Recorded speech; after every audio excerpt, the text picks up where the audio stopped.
তবে এইটা আমার মেয়েরে আমার আপন মানুষের মধ্যে করছে, আমার পাশে রয়েছে, তার আড়াল লোক চোখের আড়ালে রয়েছে। আমি আশা করি দ্রুত প্রশাসনের লোকজন তাদেরকে ধরতে সক্ষম হবে ইনশাল্লাহ। লাস্ট আপনার মেয়ের সাথে কবে কথা হয়েছিল?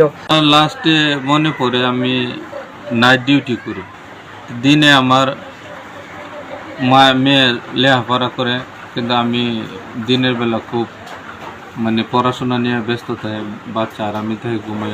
লাস্ট মনে হয় আমার মেয়ের সাথে 3 তারিখে কথা হয়েছিল, সম্ভাবনা যে 3 তারিখে আমার মেয়ের সাথে কথা হয়েছে।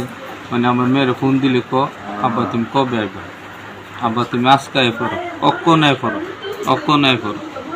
কিন্তু 3 দিন ধরে আমার ওইখানেও কিছু উল্টাপাল্টা কি যেন আমার মনের মধ্যে একটা অশান্তি বিরাজ করতেছে, যে বলার ভাষা নেই, যে অশান্তি বিরাজ করতেছে।